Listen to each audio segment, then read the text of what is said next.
Forgive me for that little bit of delay there. Yo, yo, yo, what's good? What's good? It's Stormy B Man, and I am back welcoming you to Nerds on Culture for this Monday, January 16th, 2023. This is also Dr. MLK's birthday, and we are in the building to talk about this evening's episode number 28, The Street Fighter, Sonny Chiba. Man, it's been almost 50 years, 49 and counting, since the February 2nd debut, 1974, that this film and this actor burst onto the audience's screens, where he brought his own original raw style of martial arts action straight out of Japan. Sonny Chiba, a real life martial artist, and his story is actually quite interesting because his master is a well-known Japanese martial artist who had films made about him. If you ever saw a Korean martial art film called Fighter in the Wind, that film is about Sonny Chiba's master. And Sonny Chiba also made a film, a sort of biography about his Sifu's life as well. It was called The Champion of Death.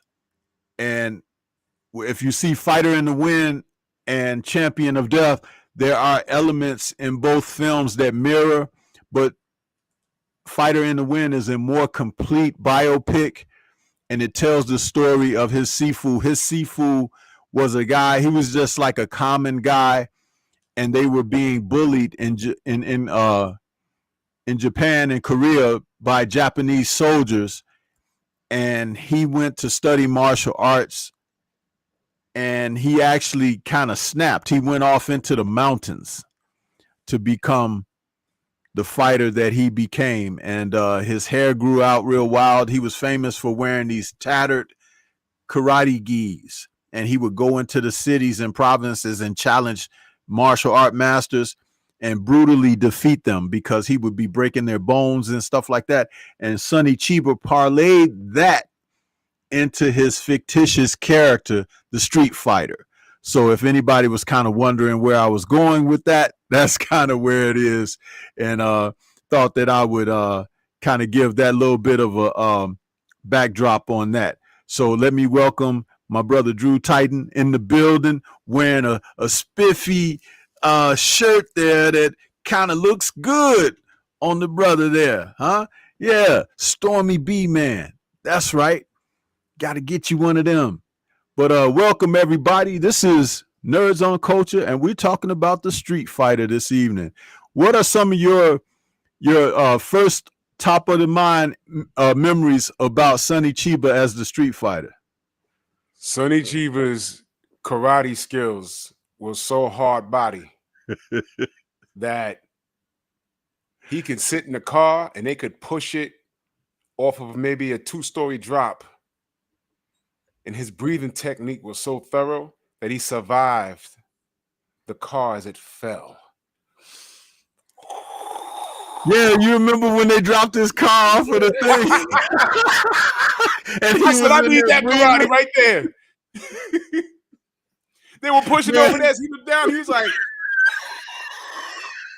boom. And he got up and kicked everyone's ass. I said, oh, man. That's the karate. I went to karate school right after that. I said, sign me up. We can survive car drops. Man, let me tell you something. I can't hardly stop laughing because, you know, that was what was so cool about the characters that he played in this film. The dude was a straight hard ass, man. He was like, you know, and he was defiant against the Yakuza, the mafia, the police, bad guys, some good guys. The Street Fighter didn't care, man. He was an assassin for hire. He was an assassin for hire. One day he might be working along with police. The next day he working against the police. One day he's working for somebody who needed some help and just didn't have another way. And then the next day he's working for the Yakuza. It's like Sonny Chiba was something else. He also played a popular anime character brought to life. He played Go-Go 13. Yeah. Japanese version of James Bond. If y'all don't know, the character's been around since the 60s, I believe. Yeah, I just, the funny thing about the Street Fighter, when I remember it played next door here in Chicago back in the early 70s, we had a movie house district, downtown. And they were all like within 2 or 3 blocks of each other, all these movie houses, right? Mm-hmm. So there was a movie house called the Center Stage. That was an X-rated theater. And right next to it was another movie house called the Michael Todd Theater. And at the Michael Todd is where Sonny Chiba's film was playing. And I thought originally it was playing at the X-rated theater, but it wasn't. But it was an X-rated film because of the violence. Right. And I remember going past there, looking at the movie poster, and there were images like this of him. And I was like, who the heck is this dude? If you went to gym and your teacher ain't look like that, your class was not lit. Dude, let me tell you something. It's like he was crazy, and he had this breathing noise. He'd be making, and it's like, and he was like if you see those wrist and armbands he got on there, they had like, he could pull one of the straps out, and it was like a blade or something, and he'd throw it like a dart and stuff.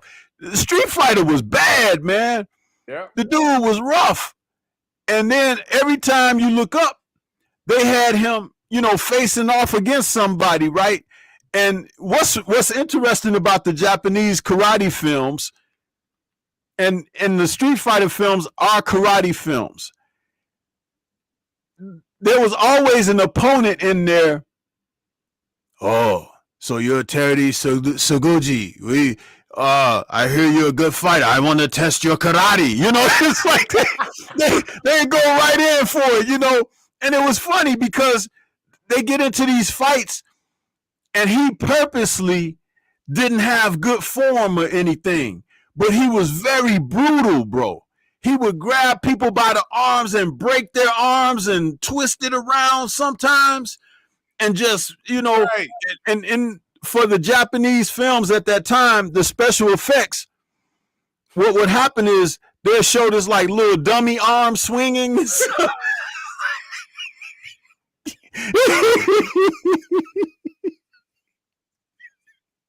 Oh, man. Wait a minute. What was worse, Sonny Chiba breaking a bone or a Dolomite film? Man, Sonny Chiba, bro. Cause look, I'm gonna answer that. I was gonna save this for later in the show, but since you asked that question, I'm gonna answer it for you right here.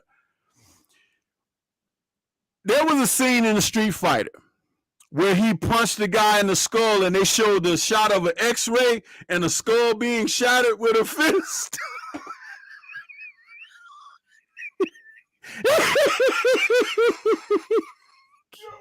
Wait a minute. Here we go.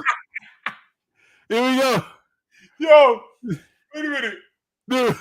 For those of you young cats that don't know, those of you young cats that play video games, that Mortal Kombat shit, a few years ago, they started, when you hit someone with a good hit, they zoom in and they show the bone breaking. Yeah. They got that from Sonny Chiba. They got it from right here. That's why this film was X-rated, bro, because the violence, they showed kind of violence that you never saw before. Like I was watching before tonight's show. I was watching Return of the Street Fighter. For those that don't know, there's a trilogy: Street Fighter, Return of the Street Fighter, and Street Fighter's Last Revenge. And all three films are pretty interesting. But the first and second are outstanding. But in the second film, they send him in as an assassin to kill this one Yakuza guy who's been arrested. Right. So he purposely gets himself arrested so he'll go into the prison, right? Yep. So, but this is how he gets himself arrested. Now, bear with me, people. This is funny as hell. He rode a motorcycle down the street, weaving in and out of traffic at a high speed. And so the cops were sitting there and they was like, hey, look at this guy. And they were like, let's get him, and they started chasing him. And he chased them all the way down to the police station. And then he crashes the motorcycle purposely, flips over the gate of the police station, and they all jump out with guns and everything. All right, stop right there. Come on out. So he opens up the gate, smiling at them, right? And that's how the film opens. So when he goes they arrest him, of course, and they're taking him in, for booking or whatever. And they got him, handcuffed and everything.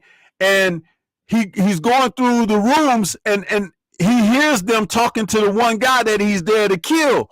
And he immediately beats up the cops and everything. And he kicks open the door to the room where the guy is that he's supposed to get. Now, he doesn't kill the guy, but he takes his two fingers and he shoves them in the guy's vocal cords. And dude, it's like the dude got two pierced holes in his neck and they look real as hell. I don't know what kind of special effects that they use for that. But it's like his whole, Sonny Chiba was violent, man. Listen, he was violent. The brother Edgar Chavez said he didn't know that about the Mortal Kombat. I'm telling you, a lot of the Mortal Kombat film, video game and everything, cartoon, that's all based off of Sonny Chiba. All of it. Those guys were fans like us, and they grew up watching all of this stuff. And they grew up watching Chinese Super Ninja and all that stuff. And when I first saw them do the zoom in with the cracking of the bones, I said, that's from Sonny Chiba's movies, man.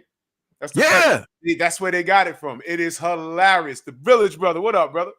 Man, that was hilarious, man. Salute to everybody out there in the chat, man. Everybody, salute to everybody. Salute. But look, to answer your question, because I took the long route there, to answer your question about who's worse, Dolomite or Sonny Chiba. Now, I'm going to put this image up here for you guys. Brace yourself. That's all I can say, because when you see a Sonny Chiba film, I just showed you that poster art that shows him shattering the skull. By the way, that is the poster cover for the DVD box set. The Blu-ray box set is right here. I got it. I brought it just so we could have it for the show. This is the Street Fighter collection on Blu-ray, and it's at a very reasonable price. You could get it on Amazon or whatever. But the whole trilogy is here, and it's been remastered very well. But that artwork on this cover is done by a friend of mine from social media. His name is Kung Fu Bob O'Brien, and he does poster art for a lot of the Kung Fu films that are being remastered. Shaw Brothers stuff, all kinds of Kung Fu films and regular films too. His artwork is so good that it looks like photographs. That's how good his artwork is.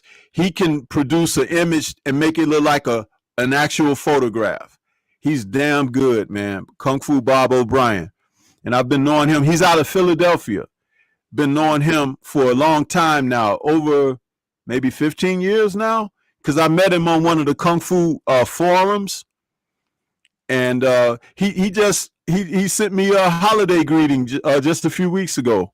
Wow. But real cool guy, always working, man, always working. But this image I'm about to put up here, you guys got to brace yourself, because I am stalling it out for a reason, because it will be no recovery after you see this. And I'll explain it before I show it to you. Sonny Chiba, who was a proponent of saying things to his victims before he hurt them. He'll say something to them like, say your prayers, and then he'll do something to them. Well, this guy, one of the villains he fought, he punched the guy in the face and his teeth fell out. Okay? But this guy he punched in the back of the head. Now, let me show you what happened to him after being punched in the back of the head by Sonny Chiba. Bruce Lee ain't got nothing on him. Check it out.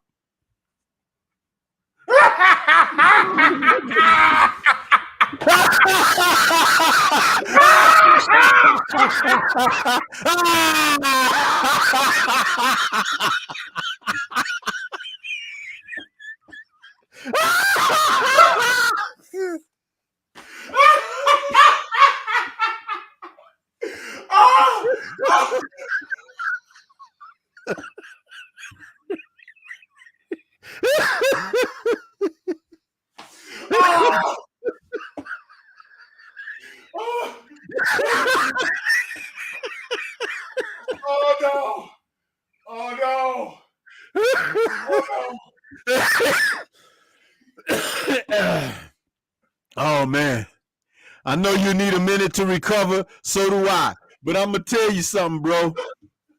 This was typical of a Sonny Chiba film. I'm telling you. This is why it was rated X. Now you have to think about it. Like now, it looks kind of hokey because we're in the 2000s and it's like special effects have gone so far. But back then, in the 70s, 1974, to show a scene like that, it had people throwing up in the aisles and everything because they was like, what the hell? Because they had never seen nothing like that before. Never. Dude, Sonny Chiba was something else, man.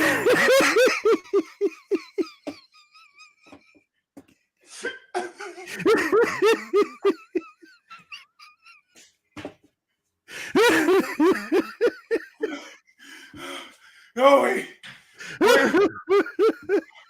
Time out. Yeah, Tay, it was rated X back in the 70s. That kind of stuff like that freaked audiences out, man. You gotta send me that picture. Popcorn. Yeah. Oh my God. Oh my God. Yo. I told you.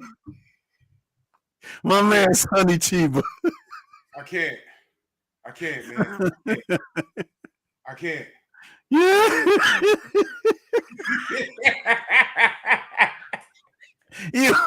he wasn't bullshitting, I'm telling you, man.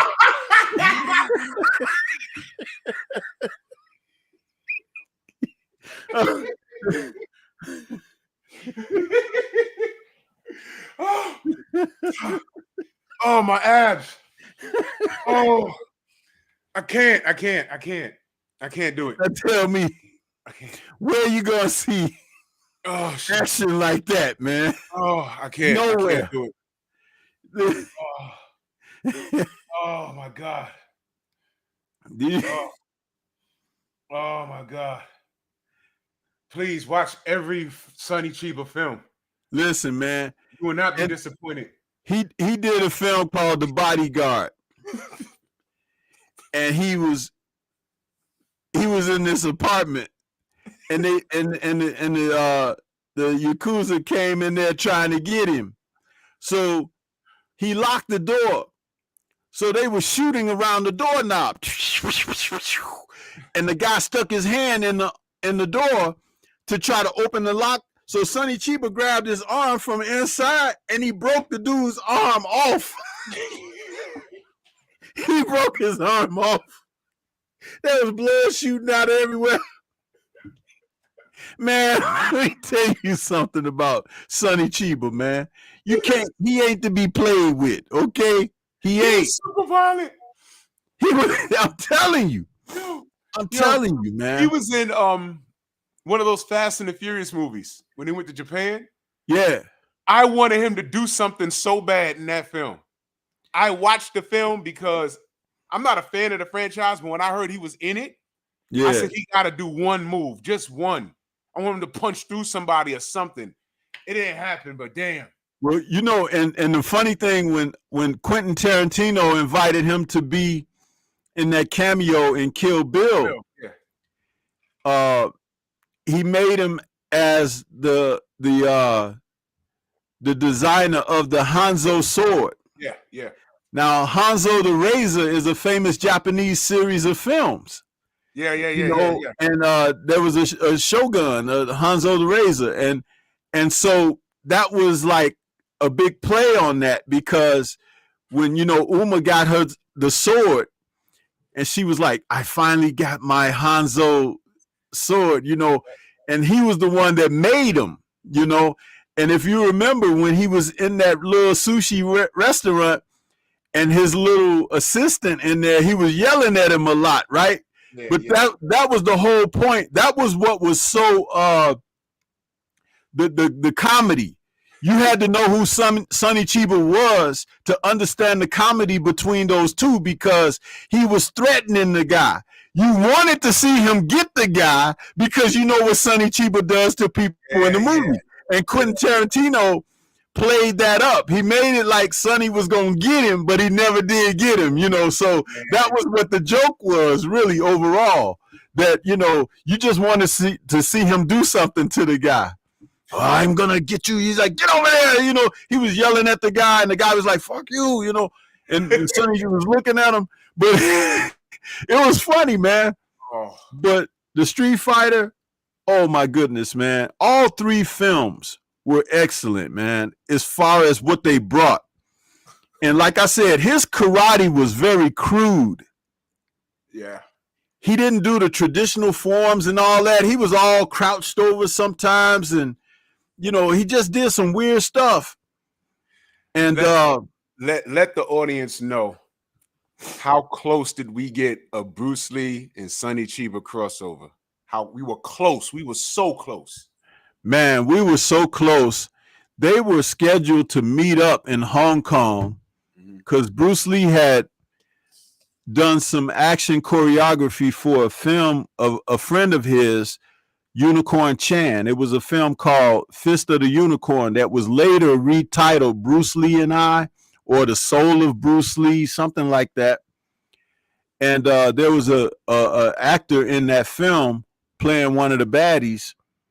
His name was Yosaki Kurata. Now, Kurata has been seen in lots of Hong Kong films. If you guys saw Jet Li's Fist of Legend, he was the Japanese guy that Jet Li fought outside in the wilderness, and they blindfolded each other, and they were testing each other's skills. That's Yosaki Kurata. He had kind of a box cut haircut then, but he was older then. But as a young man, I always called him the Japanese Tommy Lee Jones, because for some reason he looked like Tommy Lee Jones to me. Wow, when he was young. They both looked like each other, just an American version, Caucasian, and a Japanese. And they had the same weird smile too. But Yosaki Kurata was a member of Sonny Chiba's stunt team. And when he went back to Japan, he told Sonny Chiba that Bruce Lee wanted to meet him. And of course, they had heard of Bruce Lee because Bruce Lee's first two films, The Big Boss and Fist of Fury, were breaking box office records at that time. And Bruce Lee was the only Chinese actor in the world that the Japanese people would pay money to go see. So his films were prominent in Japan. You usually, the Hong Kong movie industry did not usually ship their films to Japan because most of the time the Japanese were their enemies in the films, But Bruce Lee films got shipped to Japan, and they made money over there. So Sonny Chiba had arranged, they had talked on the phone and everything, but he had made an arrangement to fly to Hong Kong to meet Bruce Lee to talk about a film deal. On the day that his jet landed in Hong Kong, Sonny Chiba was looking at the newspapers as he's passing through the airport. It said Bruce Lee had died. So he died before he could even meet him. That sucks, man. That sucks.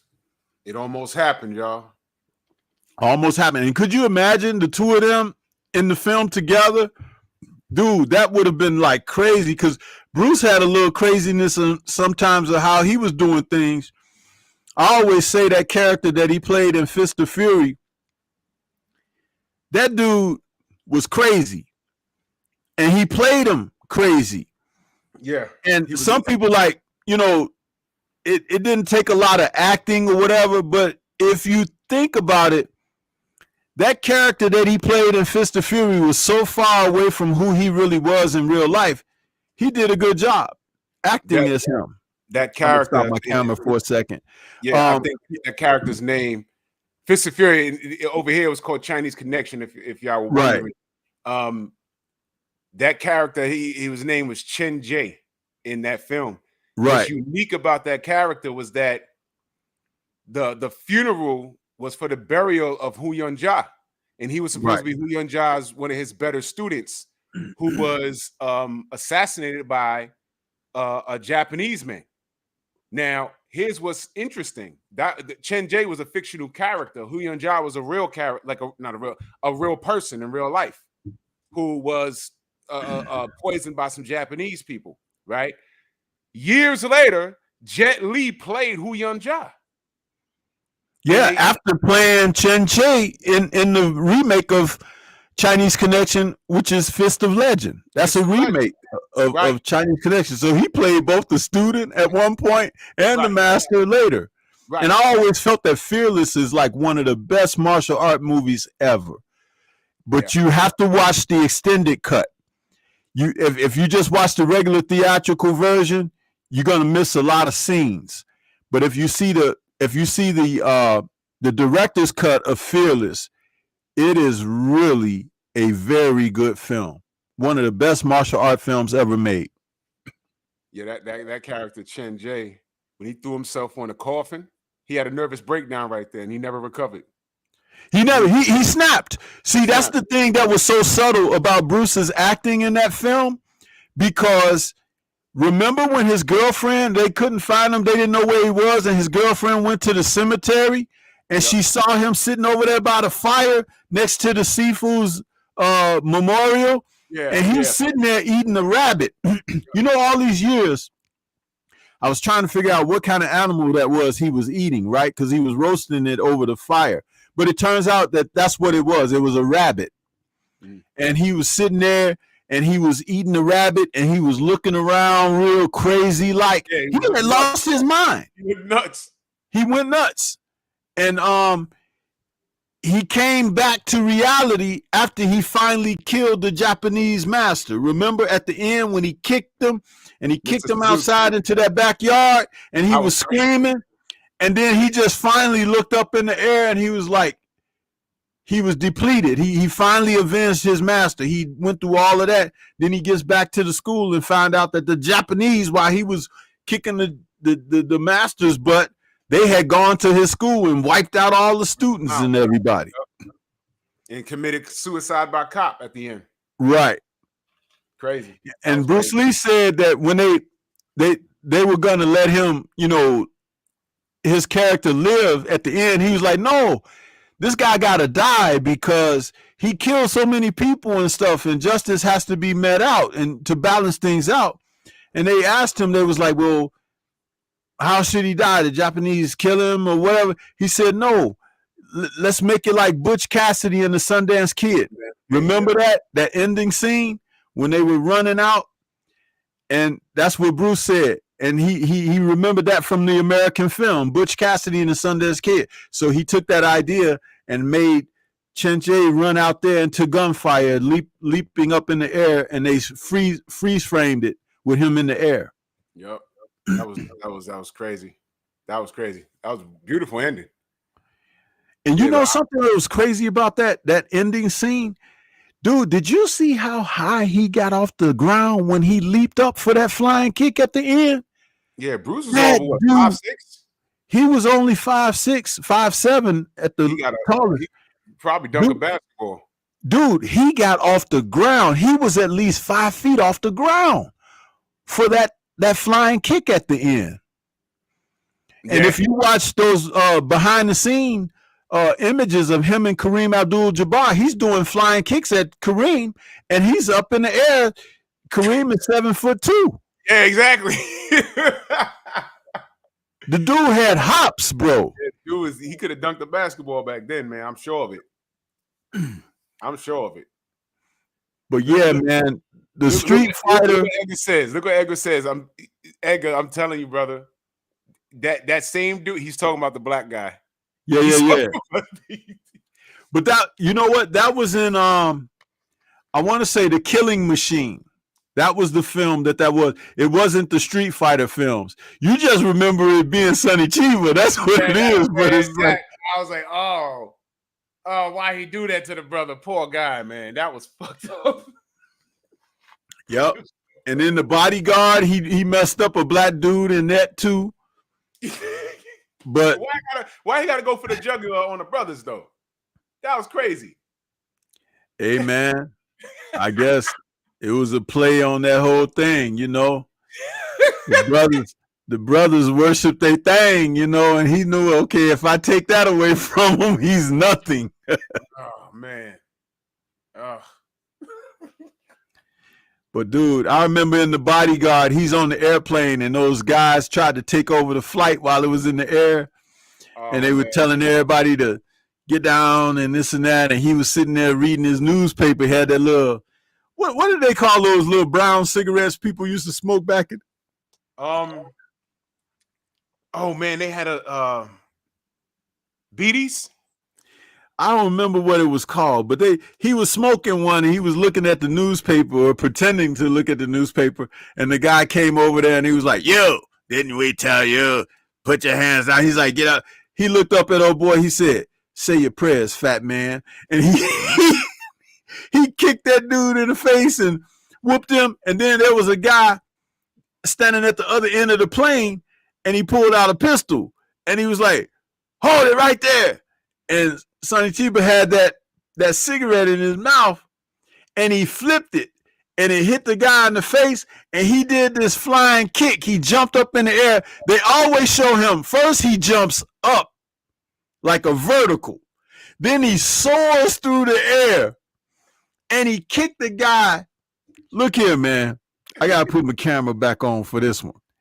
He kicked the guy right here, right under the chin. Boom. And the guy was like, ugh! And then he leaned over like this, and his whole top bridge work fell out, his mouth, along with a ton of blood, right? And then they showed Sonny Chiba doing this.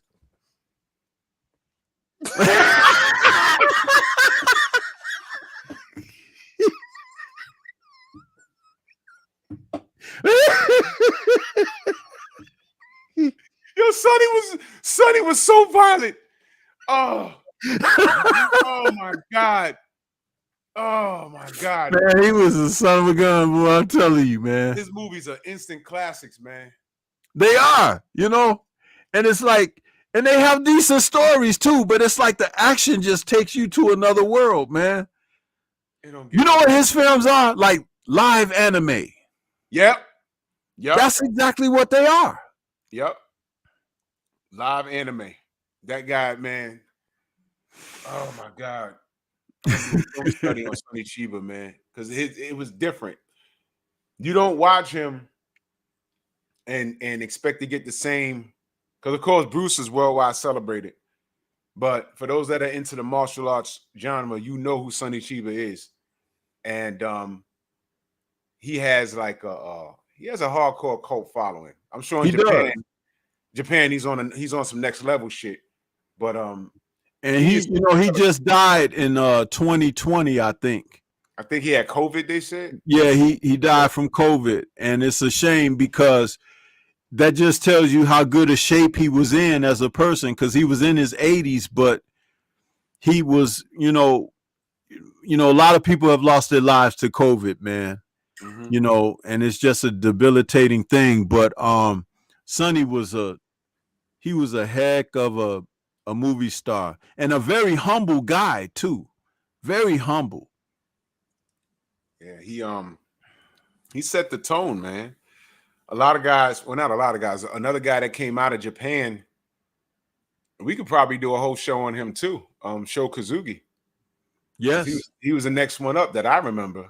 Yes. He was the next one up. And that guy, I was happy to see him in that. They did that a few years ago. They did that ninja film. Yeah. did pretty with the well out young here. with That the was another young thing. pop star kid playing the guy. Yeah. Yeah. Yeah. And I'm looking, I said, that look like Sho Kazuki. And it damn sure was him. I said, man, I grew up on that guy, man. I'm surprised they didn't get one of his sons to play that lead role, because that kid did not know any martial arts. They trained him for everything he did in the film. Yeah. And he's like some kind of pop star over there in Japan. He's Yeah. a singer or something. Ninja Assassin, that's the movie. Yeah, he's a pop star, but Shane and Kane, they were for real. Oh yeah, they grew up under their dad. And matter of fact, was that Shane or Kane that was in that, what was that, Pray for Death or something, when he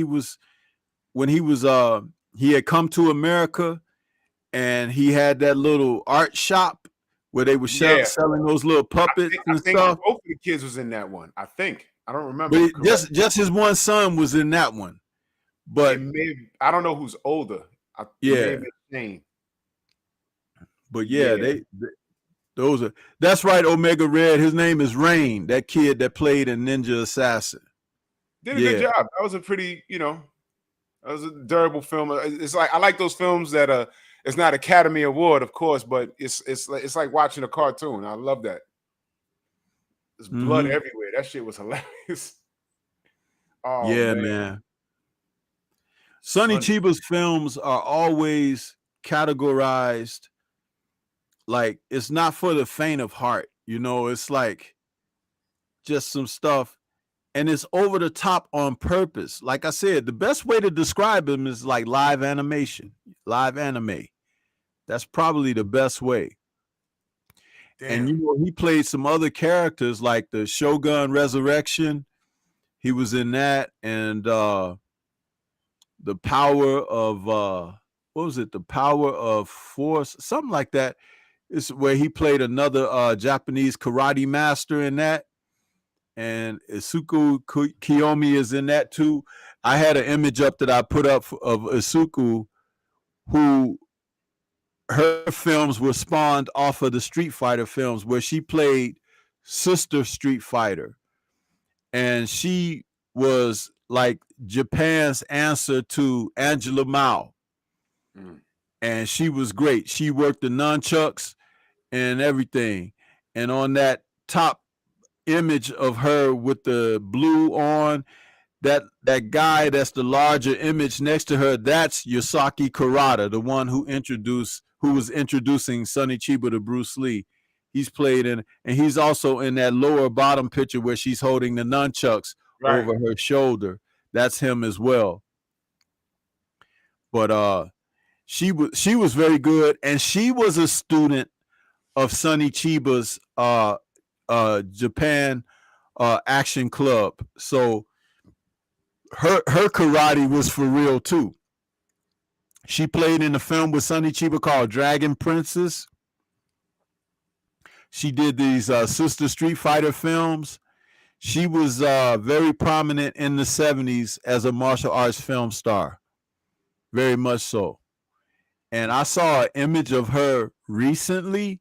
She still looks really nice. She really How old is does. she now?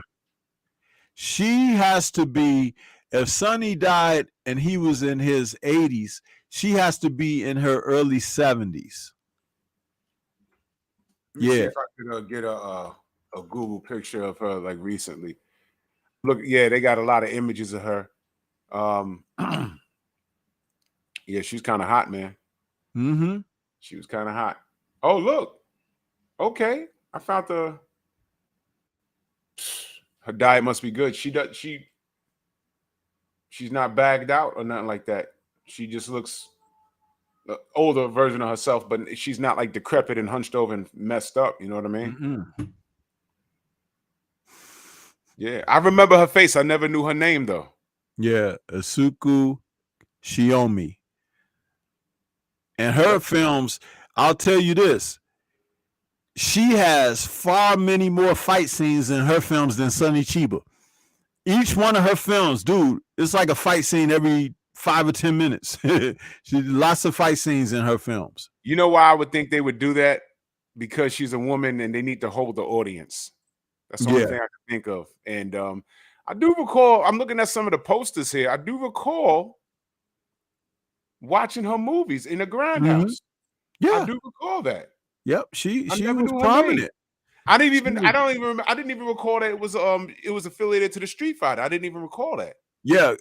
She did 4 films: Street Fighter, uh, The Return of Sister Street Fighter. I forget what. Let me. I got the. I got her box set right here too.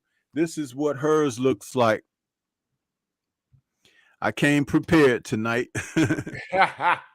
Sister Street Fighter. This is her box set, Blu-ray box set, and her films are Sister Street Fighter, uh, Sister Street Fighter Hanging by a Thread, Return of Sister Street Fighter, and Sister Street Fighter Fifth Level Fist, which is on that poster that I had just showed of her. That's the 4 film cover original theatrical posters for her films. And Okay, Sonny, I do remember this when he played Yagyu Jubei. That's a legendary samurai. I do remember that. I do remember that. Yeah, I'm gonna binge watch. I'm gonna wait for the coldest, snowiest day here, and I'm gonna call out of work and just watch Sonny Chiba all day and eat popcorn. Man, I remember that. Yagyu Jubei. Oh, that's dope. yeah, she still looks good. I just pulled her up as well. Yeah, she looked great.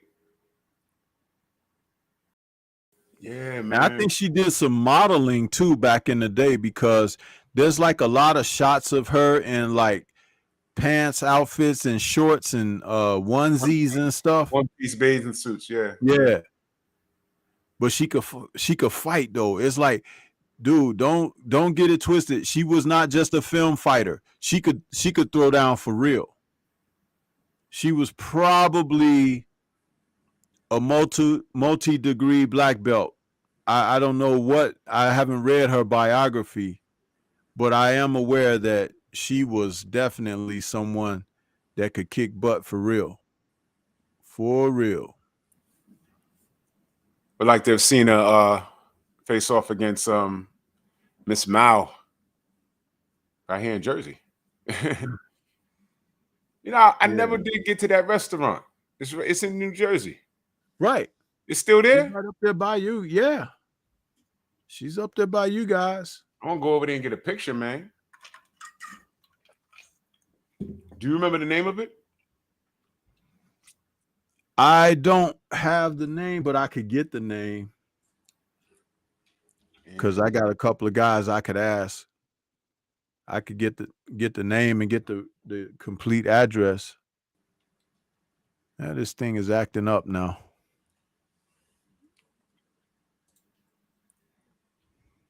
Yep, I got a picture here. I'm gonna go take a picture with her and get some steamed dumplings. There she is. Angela Mao. Let's see here. The Rebellion, salute. Gerard from Harlem, he's in the building. Salute, brother.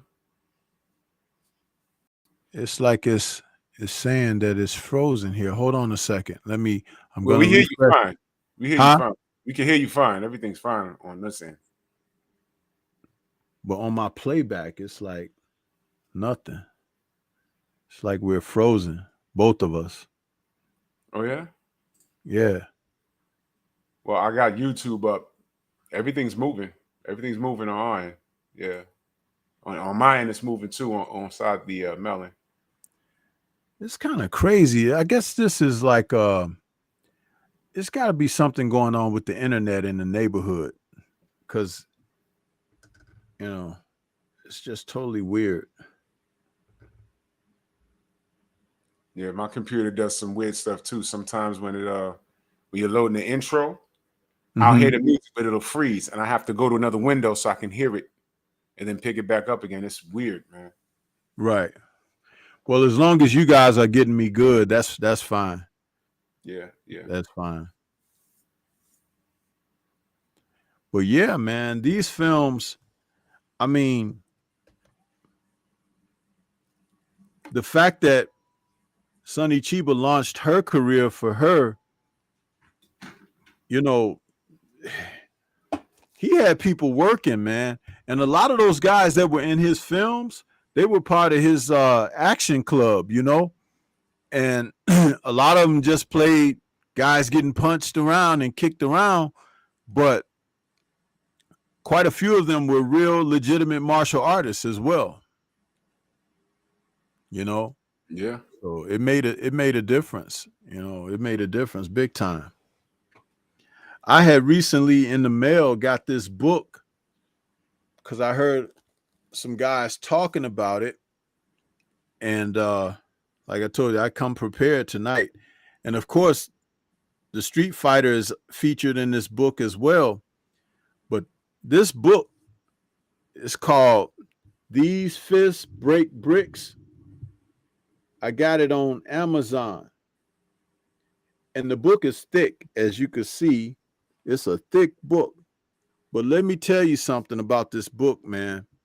It covers the history of the martial art films. And if I just flip through here, where you can see some of the pages, it's got a lot of the theatrical posters and images of kung fu films. Oh, shoot. Yeah, it's really good. This book has how many pages? It's like I want to say 336 pages. 336 pages. So man, I highly recommend this if you're a kung fu film lover.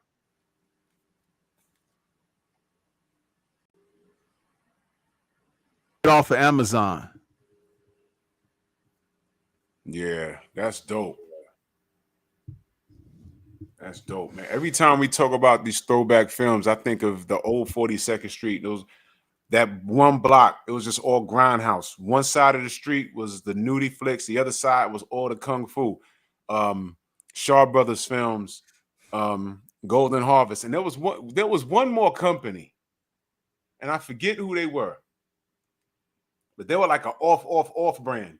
But they had a few good movies too. And they had core actors. They had some actors that worked with them. Those other I call them the independent film companies.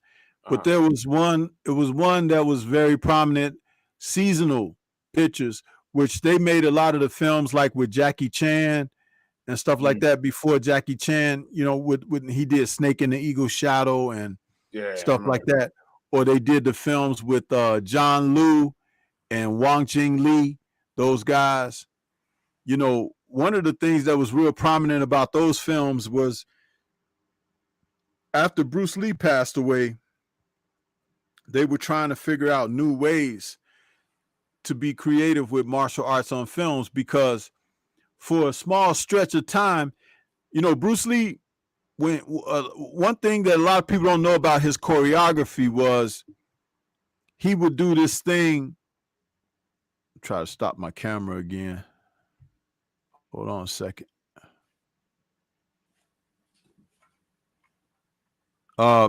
One thing that people didn't know about his choreography was that he believed in touching for real, touching you.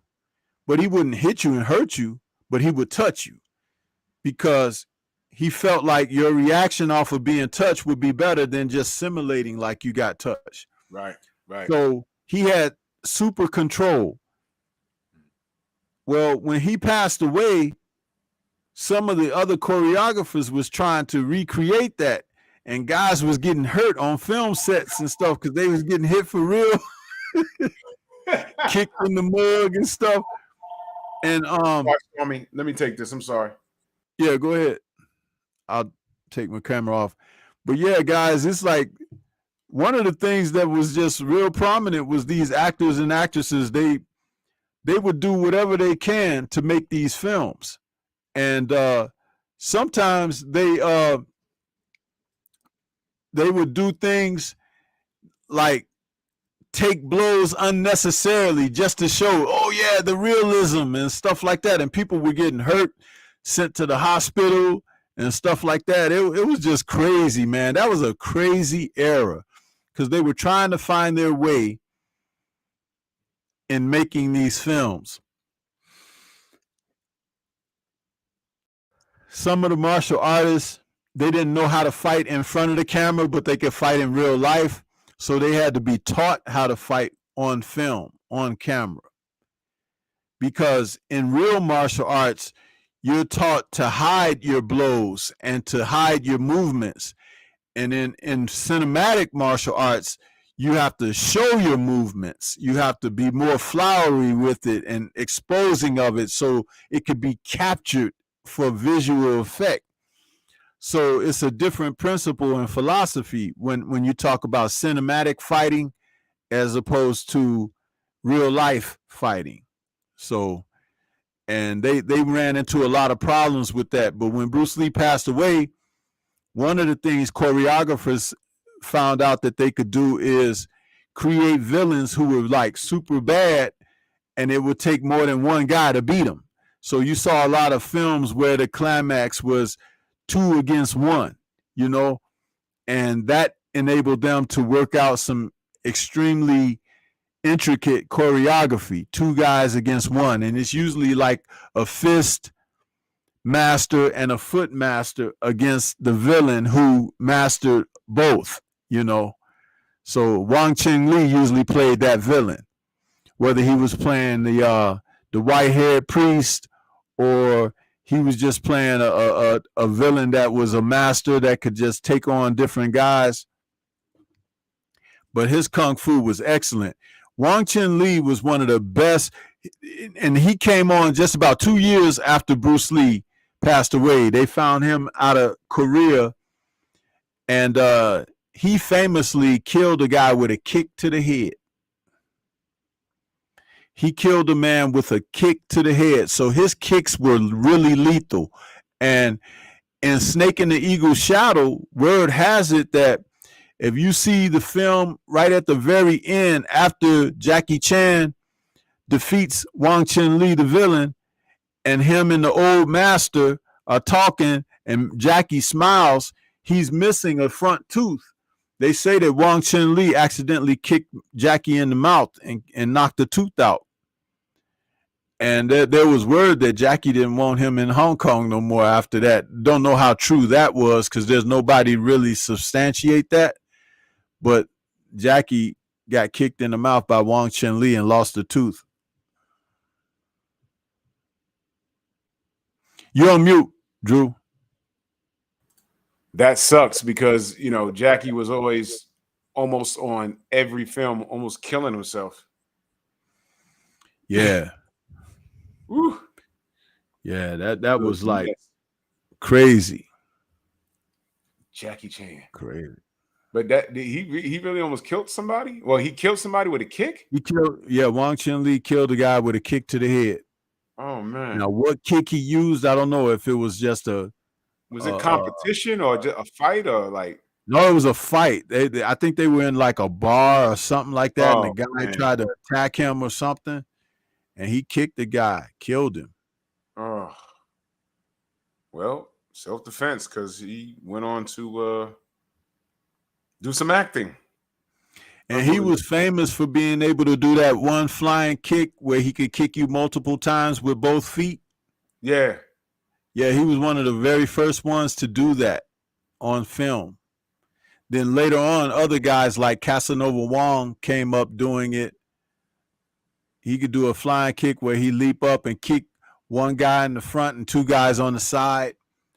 Michael Jai White can do that. Michael Jai White can do that. Yeah, he's fast. He did it in a nightclub one time. He was standing there talking with some guys, and they were filming his conversation with them. And he told them where to stand. And he said, I could kick all 3 of you guys. And he jumped up in the air and he did that triple kick. And they were all just sitting there with their mouth gaped open because they were like, damn, you know. And he had on some like jeans and some Timbs. You know, it was like he was dressed in street clothes. And just imagine that dude, man. I have said this about, you know what's interesting? I don't know if it's like this for you, but I've watched so many kung fu films and seen so many different martial artists. I can tell when somebody is for real and when they're not. Right. And from the moment I first saw Michael Jai White, I knew he was for real. I knew he was for real. He's dangerous. You know, Yeah. he went for a black belt. I forget in what style. And they talked about this. This was in the early 2000s. He went for another ranking. Because I think he's way past like a 10th Dan or something. But he did this. He had to do this I guess you call it a trial or whatever, where he had to take on like 10 different masters at the same time to get that next ranking. Damn. And he got it. That dude is bad. He's bad as hell. Michael Jai White. Man. You know, people got mad at him when he said he could beat Bruce Lee on one of those interviews he did with, I think he did it with Vlad TV or somebody, because he does a lot of interviews with Vlad TV.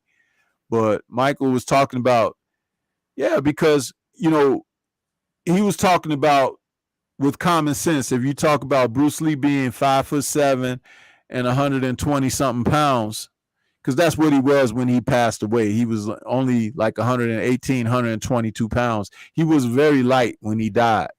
Right. That coke had eaten him up. But anyway, Michael said that he could smoke Bruce because he's 200 pounds, you know what I mean? And 6'2". It's a fucking heavyweight. Right. So when people got mad, he's talking about he could kill Bruce Lee and this and that. But realistically, he could smoke Bruce pretty easily. Yeah, I think he could smoke Chuck Norris and Van Damme and all of them guys. That's how good he is. And it has nothing to do with like just saying, it's a brother. It's like I've watched his skill set. The only one that I think that he would have trouble with, but he's too old now, is Ron Van Cleef. Ron Van Cleef, he actually competed in one of the earlier UFCs. Yeah, but he was too old. But, he was too old. But the fact that he got in there was impressive. Yeah. But if you caught Ron Van Cleef like around circa 1977, that was not a guy you want to fool with. That man survived a lynching, man. I know. Remember me telling you that story? Did you look into it? Yeah, I did. I don't know, man. That's some serious stuff, y'all. They broke his arm too. They broke his arm when he said the arm was facing the other way. Remember that guy tried to get up on stage with Dave Chappelle? They turned his arm around the other way. That's what Ron Van Cleef said they did to his arm. Man. Oof. That was enraging to hear, man. Enraging. But he made it. He said the last thing he remembered before he went dark, he was trying to fight these people off because they had incarcerated him because he didn't want to be on the back of the bus or something like that. He was just tired. He was like, I ain't getting on the damn back of the bus. He said they took him to jail and they kept him in jail. They treated him like crap in there for a while. And then they released him. But when they released him, I think he said they released him out into the night or something. And it was like a mob of people waiting on him out there. So they got a chance to call all their friends, the good old boys and everything, and they attacked him. But he said the last thing he remembered before everything went dark was somebody hitting him in the face with a shovel. So they really did a number on him. He had a broken jaw. He had a broken arm. He had a lynch wounds. Man, they tried to get him. And they failed, man. And I was just wishing, like, man, if he could. That's a movie right there. Going back to that town and snuffing out every last one of those crackers' entire bloodlines, man. That's a movie. But I mean. But if you hear him talk and everything, he don't seem like he got a mean bone in his body. You know what I mean? But that might just be the calming essence of him being the martial artist that he is or whatever. But I remember him telling that story, and I just like, it just made me cringe. It's a sickening story, man. So sick. Anyway, back to Sonny Chiba. I heard that story. That shit got me so mad. Yeah, Sonny Chiba was an amazing, and you know what? He could do the acrobatics too. He could flip, he could tumble. A lot of the times he didn't show that off a lot, but he would do these handstands and these movements off of handstands and flips off of them and stuff. All of that was real authentic by Sonny. Do you remember the movie where he jumped over the car? Sonny Chiba? Yeah, which one was that? Was that a Street Fighter film? He ran towards the car. That was, like, Chuck Norris. That was Chuck Norris and Good Guys Wear Black. No, not that. Chuck Norris went through the windshield. Sonny jumped over the car. He jumped over the whole car. I remember what film that would have been. It might have been one of his detective movies or something. Because he made so many, a lot of them just kind of run together for me. Yeah, I can't remember. Let me see. It came right up. Look at that. Sonny Chiba fight scenes. Oh man, there's just so much stuff here. Look at this. He's choking. So okay, y'all just please. You will not be disappointed. Please, just pick a Sonny Chiba movie and just watch it. Please, this guy is amazing. Look at this. This is the from 74. This from your collection right here. Remastered too. Oh, the picture quality is awesome. Mm-hmm. He's doing pull-ups with his legs up. I do that at the gym sometimes. Man. Yo. Sonny Chiba's that dude. Like, all right, 14 dudes run through the door. Like you said, he just did the acrobatics.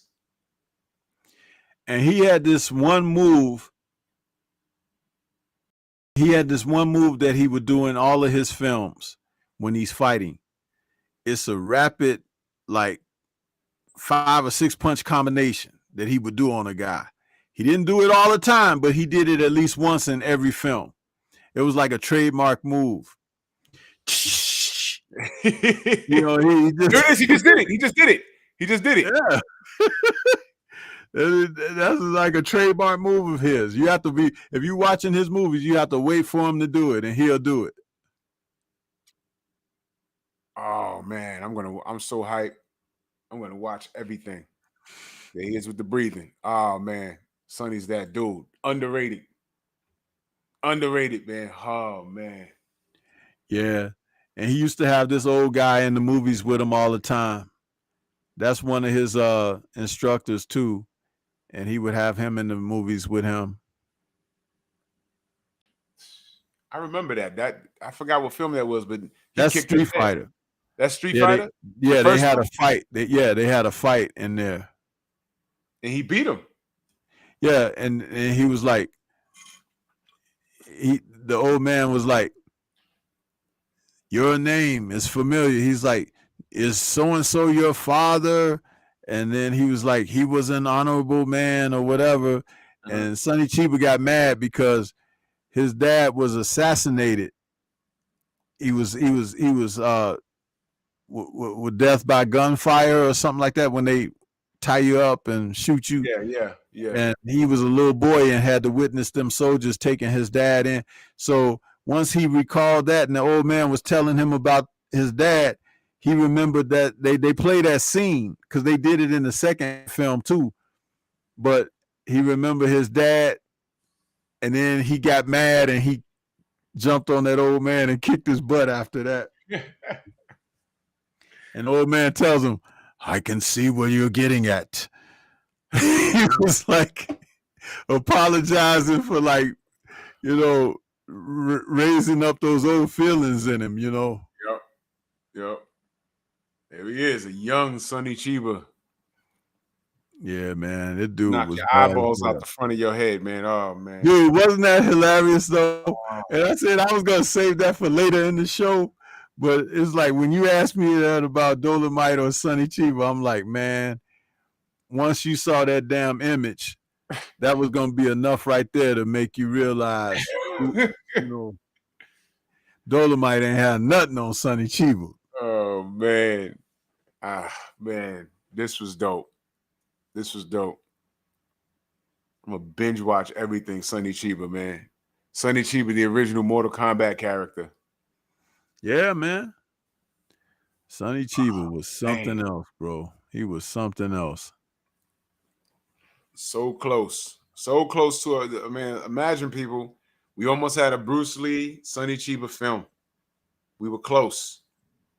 So close. Hey, man, I wanted to also talk about something else real brief before we get out of here, because by the time the news is going to be older and older, but it happened a little over a week ago.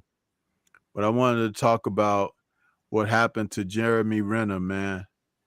The guy that plays Hawkeye in the Avengers films, Marvel Cinematic Universe. Over the New Year's holiday, Jeremy Renner was trying to help some people who were trapped in the snowstorm. And he was using one of those big snow plows, the kind that you can kind of drive or something like that. And some kind of way he's trying to get these people out, and he slipped and fell or something, and that damn tractor ran over him. And he was severely injured. I mean, severely. They said that he was in critical condition. He had lost a lot of blood and everything, and one of his legs is in really bad shape. They're talking about it may require amputation. Fuck. And this is it. Basically, what I'm trying to get at here is the fact that Jeremy Renner, for a lot of people that don't know about him, because he kind of lives a quiet life. You don't see him as one of those Hollywood stars around everything or whatever. He's a very low-key guy or whatever. He had some trouble with domestic situation recently in the past few years with a spouse or something, but he don't get in no kind of trouble, drugs and all of that stuff. He don't. But this was a very unfortunate situation because he was basically showing himself to be a real avenger in life. He was trying to help somebody who was trapped and then stranded, and he was being a good Samaritan. And he got hurt severely helping somebody. And I just want everybody out there that, support the MCU films and like the characters from their movies and everything, to keep this man in your thoughts and prayers, because you hate to see something like that happen to anyone, but just keep in mind he was helping somebody and he got hurt helping someone else.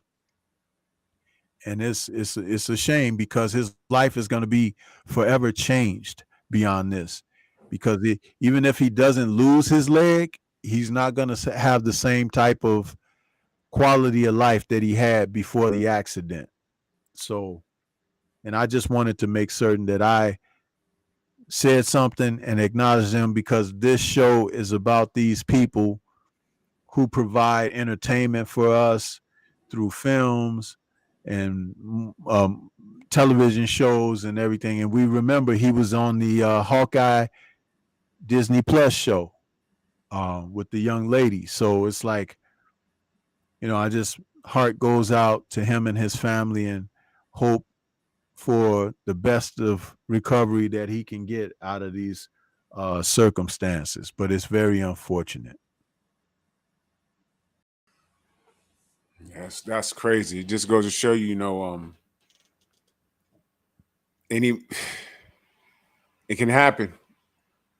You know, 1 minute you're walking down the street and something could happen. You know, like you said, this fella was just trying to help some people and he ended up hurting himself. You understand?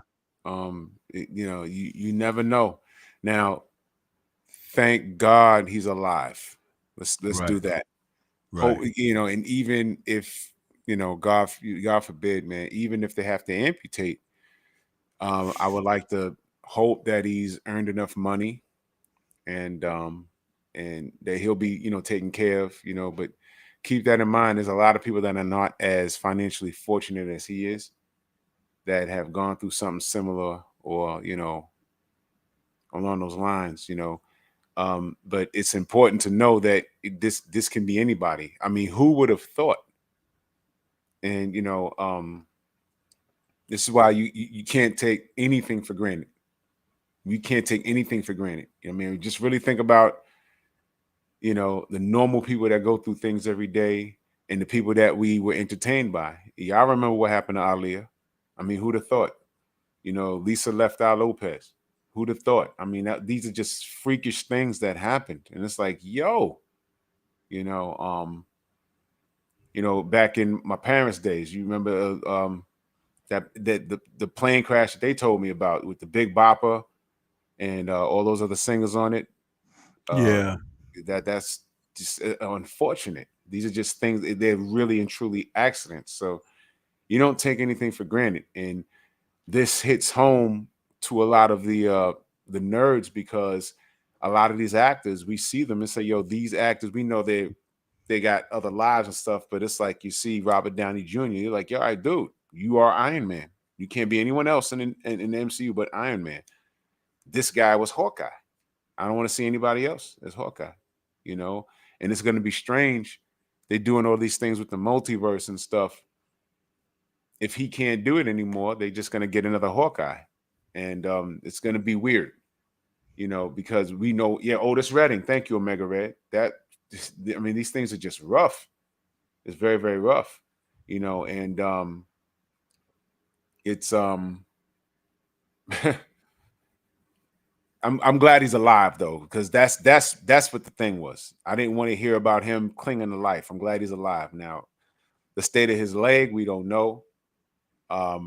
Hopefully, you know, with some physical therapy, he'll have one of those rebounds like, oh man, we thought, you know, I recall years ago, Ric Flair, the wrestler, went down in a plane crash and broke his entire neck and back. And he came back and was wrestling. I mean, who'd have thought? You know what I mean? So, you know, I mean, think about what almost happened. Yeah, you know, Paul Williams. Yeah, I remember that. Yeah. That was insane. And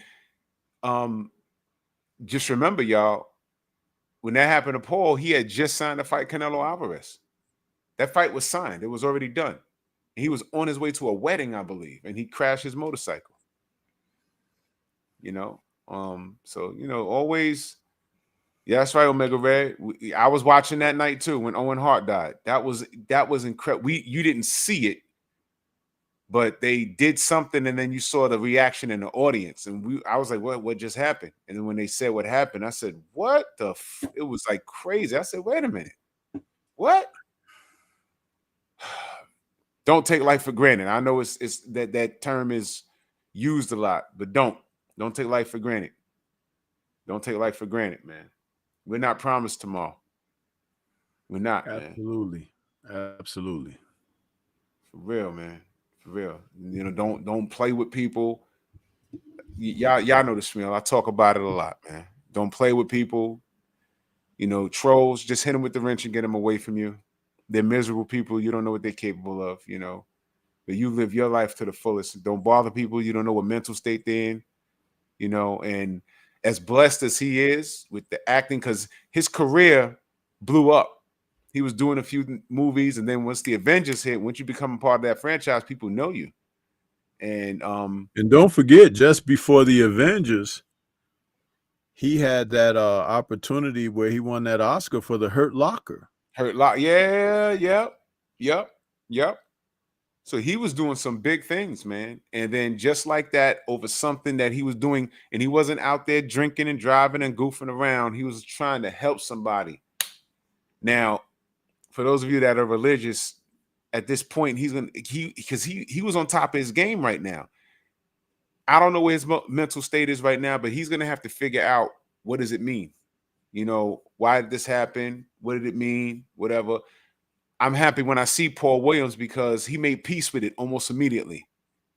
I think he got on Twitter and made a joke. Well, he talked to his trainer. He says, well, I guess my stand-up comedy act won't be happening. And it was like 2 weeks later.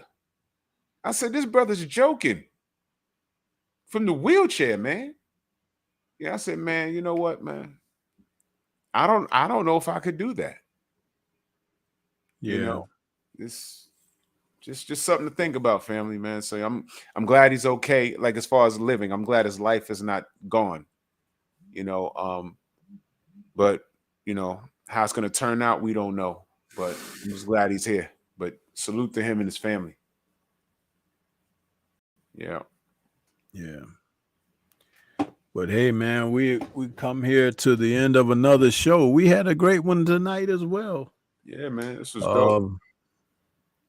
Talking about Sonny Chiba, man, the street fighter, man. It's like, what entertainment this man provided us.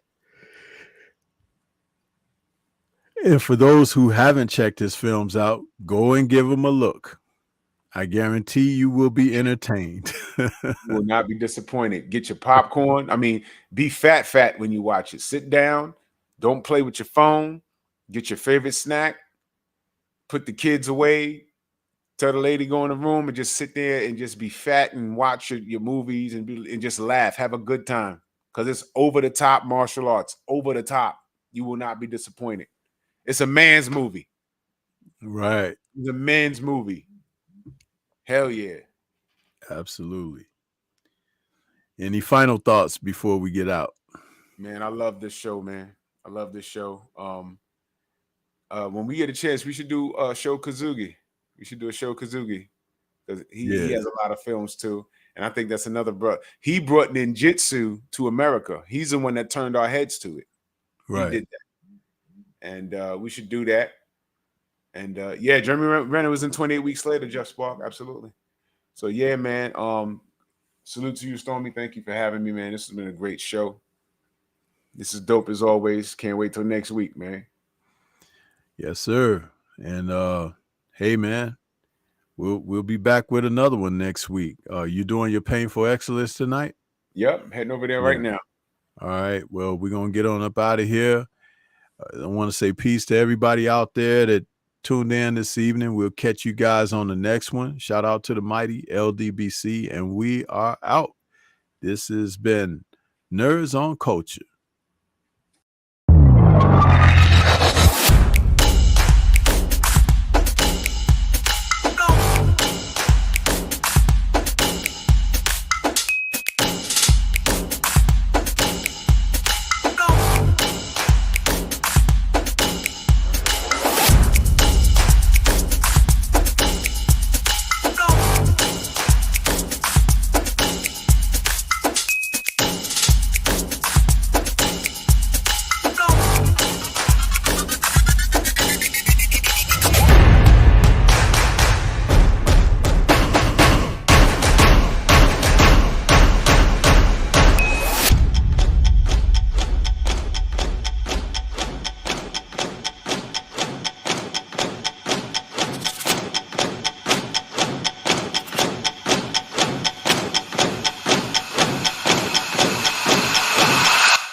Okay.